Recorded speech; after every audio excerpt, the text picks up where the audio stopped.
publishing in a broad, inclusive sense in our hour together today. And there are lots of different ways to approach it, and I'll jump into those shortly. So in terms of what to expect in the next hour, I'm going to spend a few minutes setting the scene and laying down sort of a shared understanding of what we were talking about when we're talking about publishing, how the OEN supports open textbook publishing in particular. Then I will look at 4 particular publishing scenarios that are based on what I see OEN members most likely engaged in. And then I'll review potential resources for those different scenarios. Then I'll talk about community and the publishing cooperative more specifically, and we should have time for questions and discussion at the end. So setting the scene.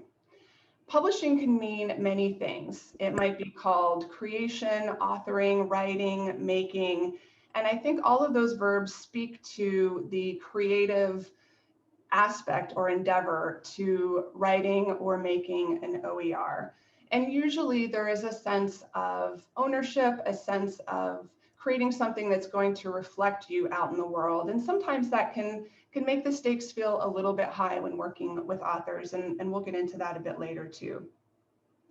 Publishing can also mean adapting, editing, modifying an existing resource. That's also a form. Posting or archiving content, putting something in your institutional repository, pressing publish on a blog. And then publishing can, of course, also mean open pedagogy, engaging students in the creation of resources. And these endeavors can be taken on solo. You might have an author who is working totally on their own from point A to point Z to publish an open textbook, or there might be a dozen authors or contributors and people with a variety of roles working on a project. So again, publishing is really broad. It can mean a lot of different things. And I think part of the challenge in determining your publishing program, if you will, or what you can do to support publishing at your institution is deciding which of those things are a fit for you and which you have capacity to do.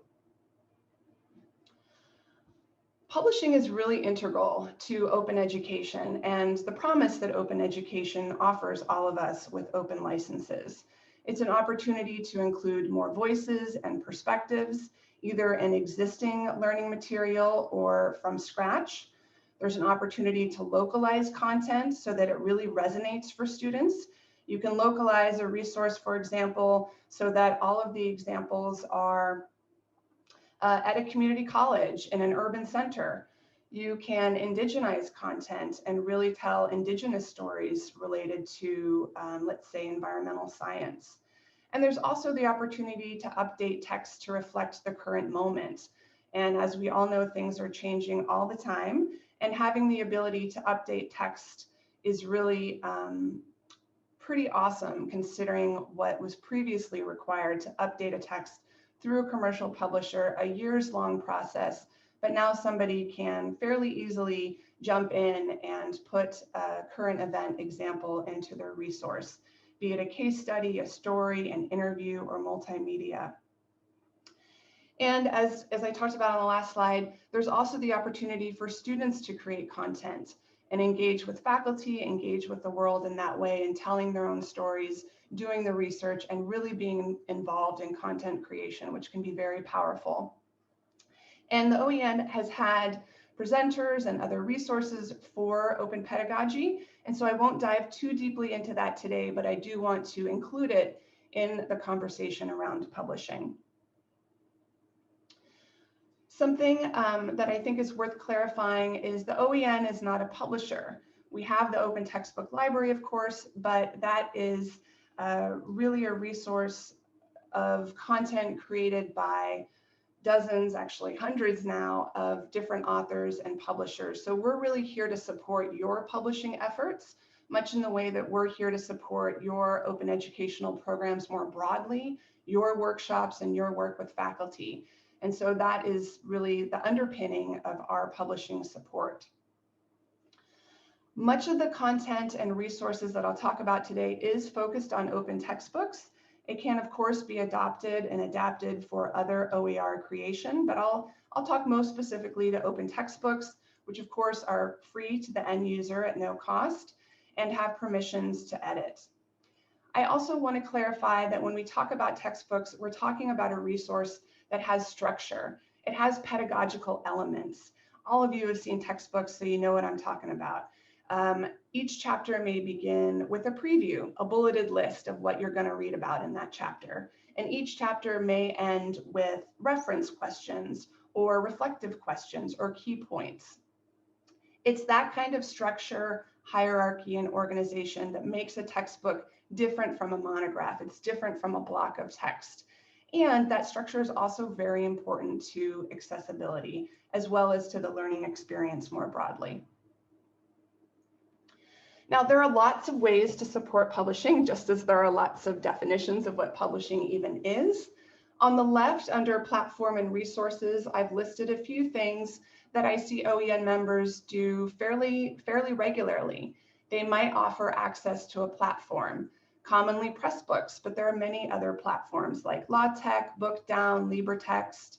They might offer training to faculty on how to use that platform and space in an institutional repository, and then provide faculty and students with a LibGuide or other resources on how to go about making an open textbook. And sometimes I think of this bucket generally as a sort of DIY approach. Faculty come to you, they say, hey, we're really excited and interested in making OER, and you take a look at your capacity and resources and say, you know, here's what we can do, let us know how it goes, and we'll try to help you wherever we can. In the list on the right under services, you'll see a more service-based approach. This could involve providing project management support, and this often comes into play when OEN members are running grant programs and they are giving faculty a stipend to produce content. In that case, you're probably going to want a timeline. You're going to expect certain deliverables by a certain date. And so it's really helpful to have somebody checking in with authors and saying, hey, how's it going? May 1st is coming up. Do you think you're going to meet that deadline? You may also take a look at what faculty have created, or faculty themselves may say, look, I would really appreciate a copy editor or a proofreader, someone to take a look at this, another set of eyes. That could be students, that could be freelancers, or it could be professionals. There's also the question of, for example, designing a book cover. A lot of times, you know, that's a unique skill set. And so maybe helping faculty come up with a cover that they feel really good about. There's also the potential to provide instructional design support. I mentioned those integrated pedagogical devices or those common elements that you see in textbooks. Perhaps you sit down with faculty and think about which of those elements would work really well in their discipline or in their book.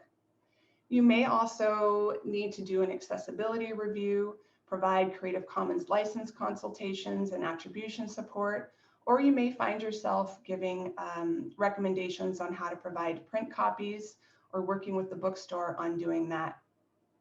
So again, these are just kind of general buckets. There's certainly a lot of reason why you might mix and match between these buckets, but I do see a lot of kind of more DIY support, you know, which is often what people can do on a shoestring if they're limited by staff and time and money, which are parameters we're all pretty familiar with. But on the right side, sometimes there are you know, funded initiatives or people on staff with publishing backgrounds or some other underlying support for a more robust publishing support model. So again, publishing can take a lot of forms, as can your support for faculty. So briefly, in thinking about how to scope your support, regardless of which path you may go down, there's probably an opportunity to build on what you're already doing. For example, if you already have an institutional repository or an IR, you could identify potential partners, perhaps a partnership with the Center for Teaching and Learning to support the development of textbook elements. You want to center diversity, equity, and inclusion, including accessibility, in the development of these resources. You want to define expectations internally and externally among your staff, even with yourself, and very importantly, with the authors and creators you're working with. You may have the DIY model in your mind, and they may have a more service-minded model in mind. So communicating a lot, especially early on, can help clarify that. I also recommend finding community, which of course the OEN is here to offer.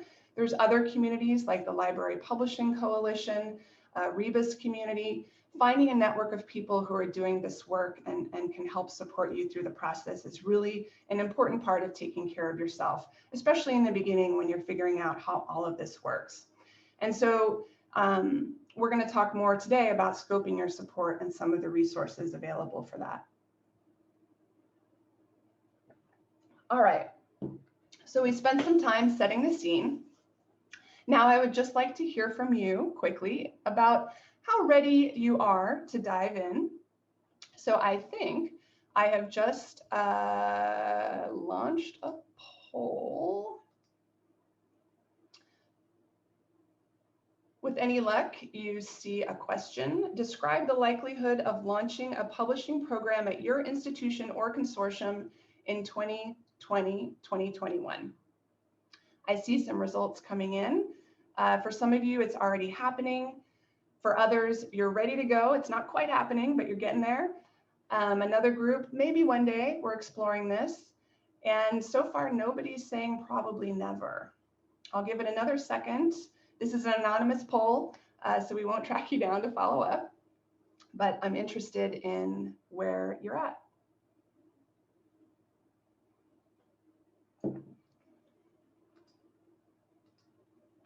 Okay, here are the results. Most of you are in the maybe one day. You're exploring what publishing and creation support looks like, closely followed up by it's already happening and we're ready to go. So I think the OEN has resources and support for you at every stage.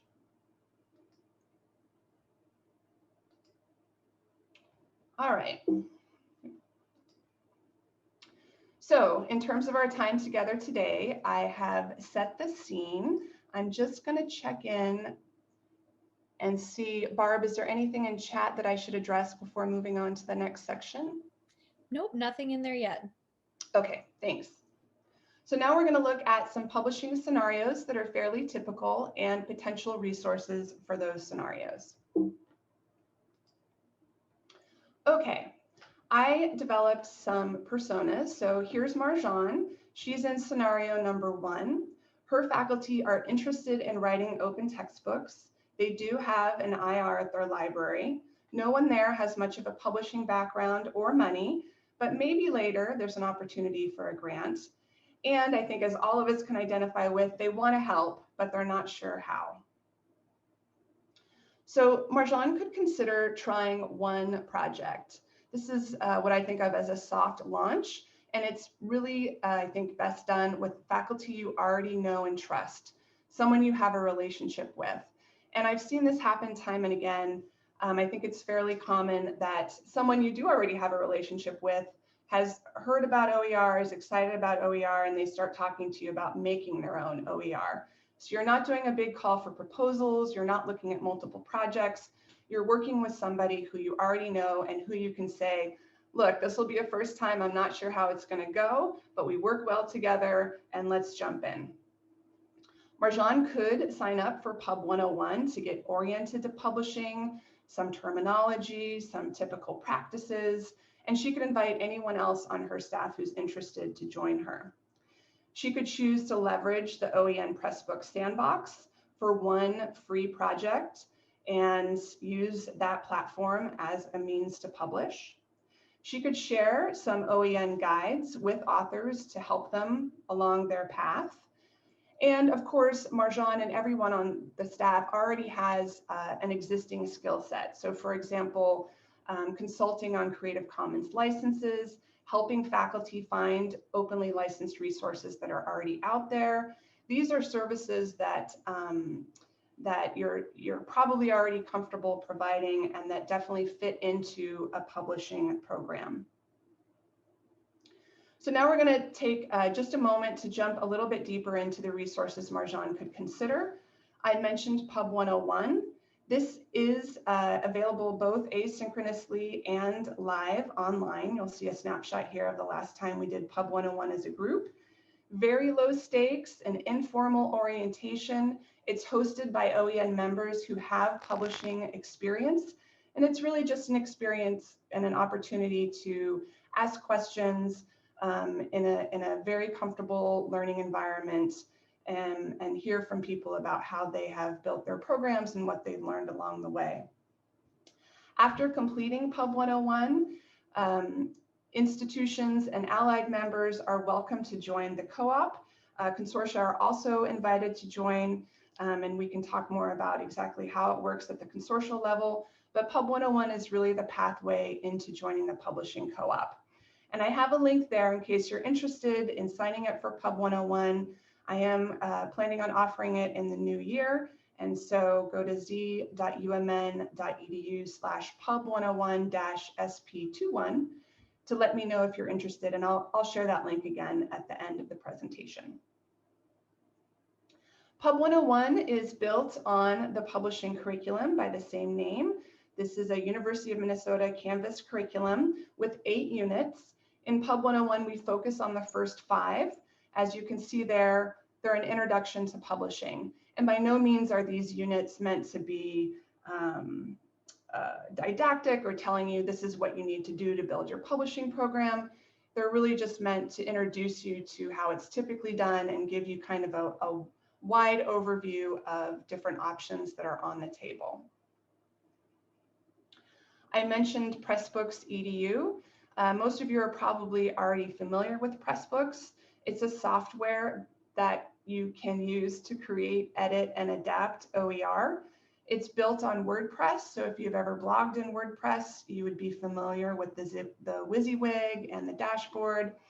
And what's really great about Pressbooks is you can press a button on the back end and create more than 10 different file types, many of which are editable. So not only can you have a print PDF, but you can also have an XML file or an open document file, which you can make available in the download this book language that you see under an example here from Open Oregon. PressbooksEDU also offers EDU integrations for your learning management system. So if you want to explore Pressbooks a little bit more, we have a sandbox. Each institution and allied member can create a project in the sandbox. If you go to oen.pressbooks.pub, you'll find a link to sign up there.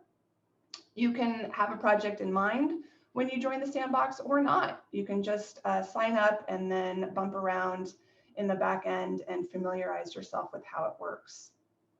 As I mentioned, institutional and allied members can create one free project. Consortial members can select 5 institutions that can produce up to 5 projects. This is a real production space, so you can publish the project. It's not purely a sandbox, but also a production space. And projects can use any Creative Commons license. I also mentioned that OEN has guides that you might want to share with faculty that you could also reference yourself. This is really a compilation of case studies and resources that OEN members have created and shared. Many of them are adaptable. We'll look at a couple of specifics as we move along, but this is really meant to be a guide for anyone who's involved in the production of open textbooks. Okay, scenario number 2. Ping is offering a grant program. They already have their funding. They are planning on supporting 3 projects, and they're hoping to target high enrollment courses. And they're going to provide funding to faculty and then basically let them, do what they need to do and let them know once they're finished writing. So in this scenario, Ping could consider having their own instance of Pressbooks. And luckily, Pressbooks offers OEN members a 30% discount. That's institutional and allied members. Ping could adapt resources from the OEN Publishing Toolkit for the management of her program, as well as leverage the curriculum I mentioned. And I suggest that Ping determine if publications will be considered a reflection of your mission and brand. And I mention this because I think it's important to reflect on, whether whether the OER published is seen as a library publishing product, or whether it's more taking the view that faculty are creating this, you're providing a platform, and you're not really reviewing or involved in the final product. That, I think, is an important decision and clarification to make, and will inform how you roll out your program. So let's take a look at some of these resources that Ping could consider. I mentioned the Pressbooks discount. They recently published a refresher on their blog saying that they have renewed the discount for the coming year. You can read that at pressbooks.com. And if you're interested in talking to Pressbooks about an institutional instance, please contact them directly at sales@pressbooks.edu and let them know that you are an OEN member. The Publishing Toolkit. So the Publishing Toolkit is really a collection of adaptable templates and resources that are organized by publishing phase. So starting at the program planning phase, going all the way through to publication and maintenance. There are different forms and tools that are useful at all of those stages, particularly if you're offering project management support. But even if not, let's say you have a call for proposals. Someone has made a call for proposals before. You don't have to start at square one. You can adapt an existing call for proposals, an existing MOU, even existing selection criteria and contracts. Here's an example. Virginia Tech, Portland State, Kansas State, and BC campus all have call for proposal templates that you can adapt. And that way you're not starting at the very beginning. You're building on what your colleagues have already done, which is really the secret sauce of our community and working together. You can find all of these resources at z.umn.edu/pub-toolkit. I mentioned our Canvas curriculum, which is the foundation of Pub 101. You can also, of course, dip in and out of the curriculum depending on your needs. And here's one look at a module called Developing Textbook Structure. This connects to something I talked about at the beginning of the presentation and how open textbooks take a very specific form. They're not monographs, as you can see in the image on the left, where there's a block of text. They really have unique features, as you can see from this OpenStax example. There's different colors, there's different type sizes and treatments. You have an image. Each chapter begins with a chapter outline and an introduction. And then you have a bulleted list summarizing the science of biology. So if you want the resources that your faculty are creating to fit in with the open textbook library and meet the criteria, this is one of the things to keep in mind and thinking about how you want to support the creation of textbooks. And so this resource is here for you to share with your faculty. Specifically, here's a list of common chapter openers, integrated pedagogical devices that can be used throughout a chapter. It doesn't show up in the screenshot here, but there's also chapter closers.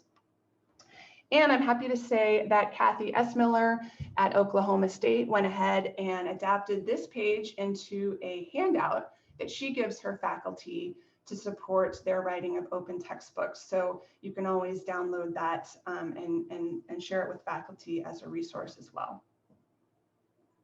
Okay, scenario number 3.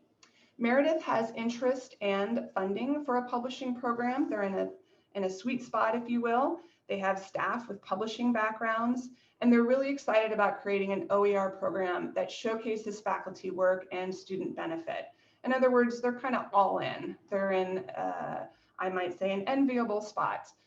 They also are fans of copy editors, and maybe even they're partnering with a university press on campus. So for this scenario, Meredith could consider working with our partners at Scribe. EDP stands for Editing, Design, and Production, which is shorthand for all of the things that go into publishing a book. And Scribe is a very popular back office service provider for publishers that you've heard of, including McGraw-Hill, including Random House. They do a lot of work with their authors and publishing their books.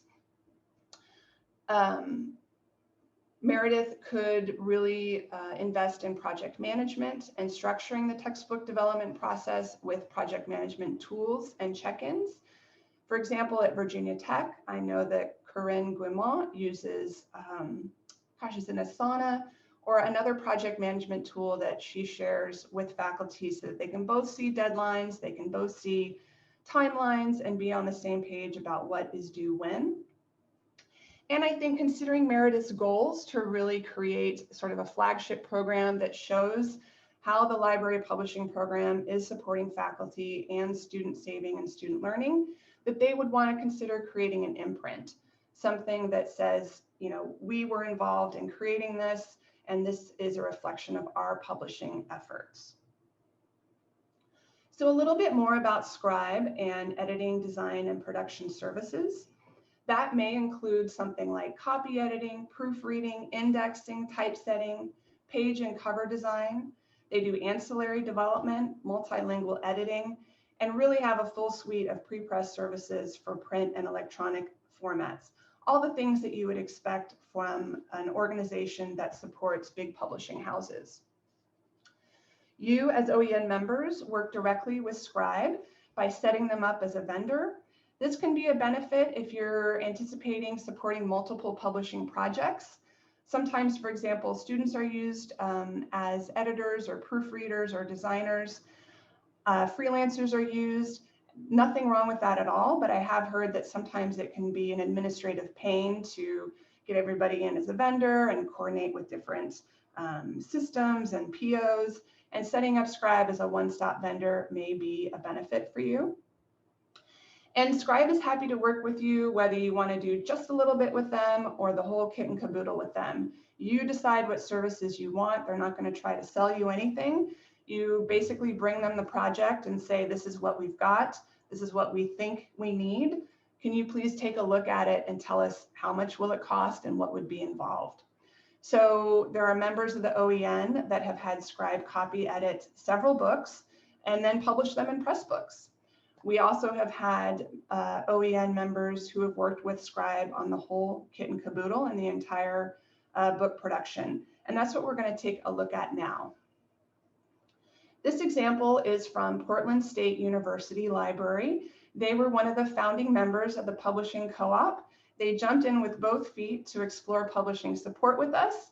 And Karen Bjork and her team have contributed a lot of knowledge and a lot of resources that they have gleaned from experimenting with these different systems, being one of the first organizations to work with Scribe. And I really appreciate that because it benefits the whole group when we experiment and share the outcomes. So Inferring and Explaining is a book on philosophy. You can see it's available in 3 different formats: PDF, online, and ebook. Here's an example of a before and after. On the left, this is how it was set up in Word. On the right is what it was produced as a final product in working with Scribe. You can see that a designer worked on this. There's different type treatments, different color. The hierarchy is very clear. On the right, your eye is immediately drawn to statistics as a first read and making sense of the numbers as a second read, whereas on the left, your eye is not quite sure where to go. Should it look at the graph first or the title first? These are design principles at work. Now, I'm actually going to take a break from the slides and show you the online reading experience of this book.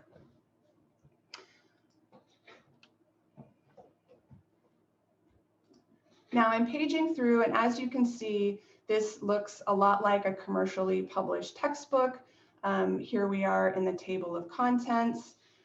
There's a lot to choose from here. Of course, everything in the table of contents is linked. And let's take a look at some of the integrated pedagogical devices. In other words, those things that are unique to textbooks. You can see that there's call-out boxes for exercises. There's a quiz here, quiz 13. There's notes at the end of each chapter. And then throughout, the use of color boxes, italics, different tables. It gives you a very organized and visually pleasing experience reading this book. It also gives you a sense of what the print textbook experience would be like. Okay, back to slides. All right, scenario 4 with Peter. So faculty want to make or revise open textbooks with students, so open pedagogy. They're going to provide an innovation grant. They use Google on campus, and their development office is really enthusiastic about telling OER stories. So they're getting some interest and support from different areas on campus and want to capitalize on that. So since Peter's campus already uses Google and Google Docs, they could certainly use that for editing. It's a very common editing tool. It's probably how most people create and do the work of making an open textbook. Then they bring it over to a publishing platform like Pressbooks.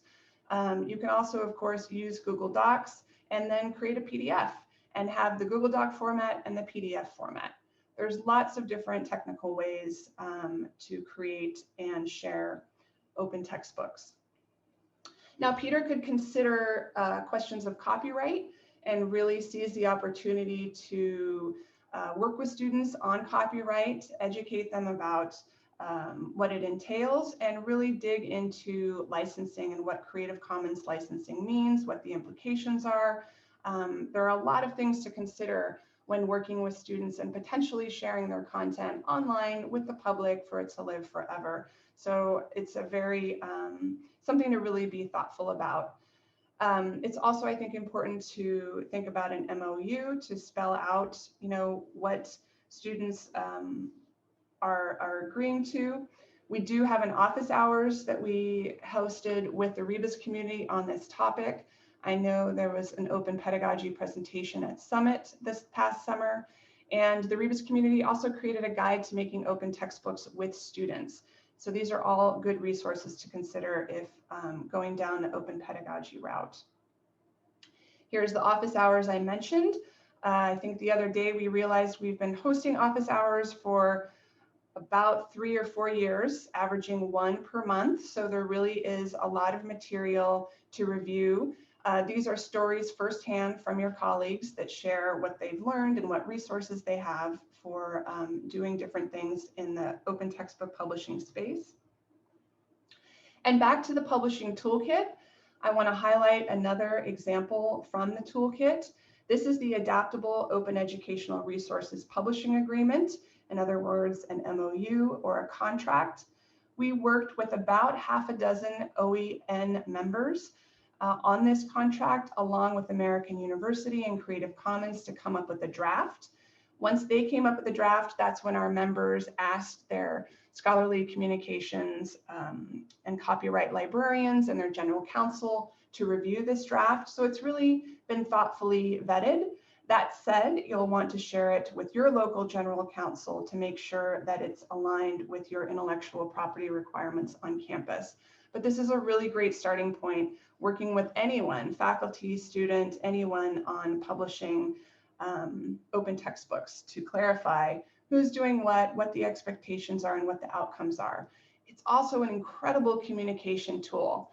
Sitting down and going through, you know, line by line, it may seem tedious, but it's going to raise all of the questions and clarify a lot of assumptions if you do that in person together, or at least live together. Most open ped projects that I've seen are modifying existing resources.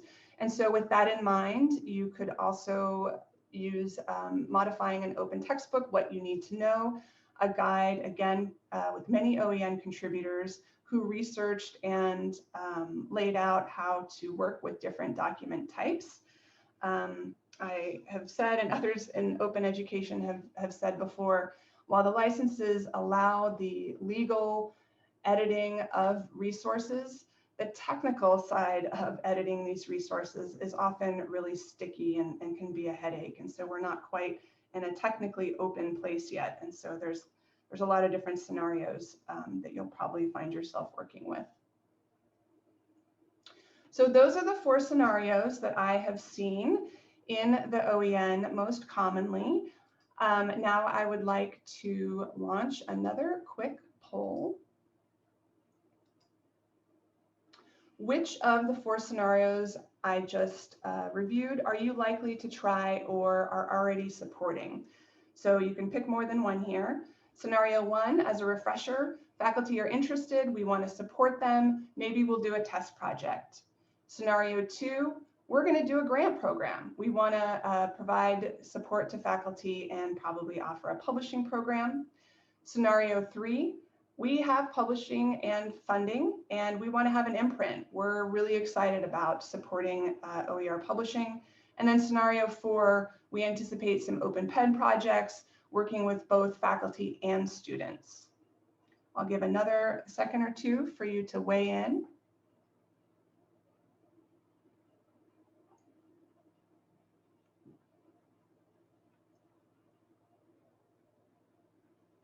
I still see results coming in. Again, this is anonymous, so I'm going to end the poll. And coming out in the lead, scenario number 1, faculty are interested. We want to support them. We're going to try a test project. This was Marjan's story. That is by and far, I would say, the most common. We're at very early stages, and I think it's really smart to test the waters and feel things out. Once you've done that, or if you have other resources, coming up in second place, we're offering a faculty creation grant program and providing a publishing platform. That's super. We have a lot of resources for that.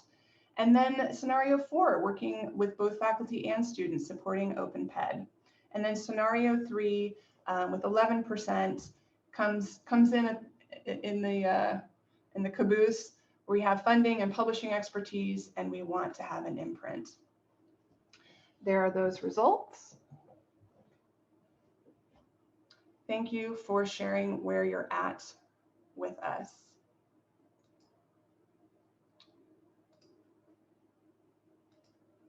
Oops.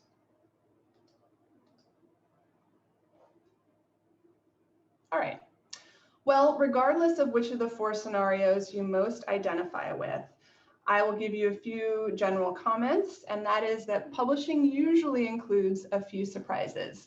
And to help with that, I recommend really staying in touch with any faculty you're working with, especially at the beginning, to try and catch any assumptions early on. Publishing usually takes longer than you think. I definitely hear some stories of faculty writing a book 3 months over the summer. It's also common to hear stories about a book taking 1 or 2 years to finish. Community makes it better. I don't recommend trying publishing on your own. We have community here to support you, people who have been down the road before and created and shared resources that can be useful to you. I also want to put on my other hat here and just talk a little bit about how publishing connects to the Open Textbook Library. If you have access to the Community Hub and you're working on a publishing project, I encourage you to add the details that you have to the In Development Project section. You can see here Virginia Tech and Trails have different open textbooks in the works. It's a really nice preview. It's a way to identify what people are working on and to get excited about. And if you so choose, you can always let me know other suggestions and more about your books once they're completed. I'm always very happy to get suggestions for the Open Textbook Library. One thing to keep in mind is, of course, that there are criteria for including a book in the Open Textbook Library. There are 4. You can find them on our website, and I won't get into them now, but you may want to think about those criteria as you're launching your publishing program if you want the resource to be included in the library. So I actually have an example of that. Amanda Herford at Palney in Indiana recently shared with me that they launched their textbook creation grants very recently, which is super exciting. And you can see that she included proposals that are geared toward a specific field of study which meet the inclusion criteria for the Open Textbook Library. Of course, we're happy to support your publishing initiatives and projects in whatever ways we can. This is a really, I think, great bonus for the OEN and of course for higher ed at large, since the OTL is a resource for the common good. So our time together today, we have explored publishing scenarios and resources for those scenarios. And now I'm going to spend a little bit of time talking more about the OEN community and the publishing cooperative more specifically. So what is the publishing co-op? Well, it's really grounded in community and support. And while institutions and consortia are the organizations that join OEN, it's not individuals who join the OEN. Whenever I look at this list, I always think of the individuals and the people who are working at these institutions and sharing their stories and getting together. And so that is what the co-op is. People who work at these institutions who are interested in publishing, who want to explore it. You don't even have to be sure that you're going down this path, but you really want to learn more. That's what the co-op is here for. Our goal is to grow open textbook publishing expertise and capacity in higher education through professional development, community support, and adaptable resources and templates. And of course, to increase the availability of open textbooks for use by instructors and students around the world by sharing them in the Open Textbook Library. When you join the Publishing Cooperative, which you can do after completing Pub 101, either on your own or in a live session, and that requirement, which seems like kind of a harsh term, but we ask that you participate in Pub 101 to establish that baseline understanding of what publishing involves, and so we can all kind of have a level playing field and a shared starting point when we talk about publishing. So in the co-op, we hold monthly tea time sessions. These are informal. There's usually not an agenda. And so the agenda emerges based on what people are working on. We, for example, last month talked a lot about accessibility and how to describe very involved tables in the alt tags and in the descriptions so that they're truly accessible. Tea time does sometimes also feature more informal sharing and updates. For example, back in August, I think it was, Jeremy Smith from UMass Amherst held a Pressbooks therapy session, as he called it, when we talked about Pressbooks, and he shared some of his tips and tricks. And then in November, Myra Burnett from Iowa will be sharing some recent publishing projects that they have completed, including one in Hangul, which is the written form of Korean, and what they learned working on those textbooks. We also have our own Google group for the co-op, where we share much as you're accustomed to in the main OEN Google group, where you're also welcome to post publishing questions. So to recap, here's a table illustrating the publishing support we offer. On the left in green, you'll see professional development. That takes the form of Pub 101. We also offer additional trainings in the co-op for working with Pressbooks, working with Scribe. We offer community support through the Google group, through the main OEN Google group. We offer monthly publishing cooperative tea times when you can get together and talk. These are never recorded, and they're usually fairly intimate affairs where you can, speak freely. And then finally, we have a lot of tools and resources, the curriculum, different templates from the Toolkit, different guides that you can adapt. We provide access to Scribe's editorial services. We have a partnership with Pressbooks and are able to offer a sandbox project as well as a discount. So this is a snapshot of the breadth of resources that we're here to offer. And if there's a gap here, if there's something that you wish was reflected here, please let me know. Let me know what you're working on and what you're struggling with. There may be something out there, or it may point to something that we can develop together. I want to quickly point out in the Community Hub, this is something that some of you have access to, depending on whether or not you are the designated institutional contact for the OEN. There is a publishing support tab there that I'm pointing to. And that holds much of the content that I talked about today, the adaptable templates and resources, as well as things I didn't have time to talk about today. For example, teaching Pressbooks and programmatic implications, or fair use myths. There's a lot of publishing related support in the Publishing Support Community Hub. Very briefly, other ways that we're supporting publishing. We have a grant funded by IMLS. We're working to develop an authoring tool. We're doing that in collaboration with developers at COCO, which is the group that started Editoria. We have an advisory group that is working together to figure out how to map textbook structure. So I've spent some time today talking about integrated pedagogical devices, coming up with a structure, a reliable structure for each chapter. We want to be able to provide a tool to help you, to help authors come up with that structure at the outset so that we can create hierarchically organized and accessible textbooks. Our executive director, Dave Ernst, has also been working very closely with AHEC on a project to indigenize an environmental science open textbook. They've been learning a lot about the process together, including different technical obstacles, and they anticipate working with students on that project. So it's really exciting, and we are learning a lot from that process working together. We'll, of course, share back once we have some takeaways.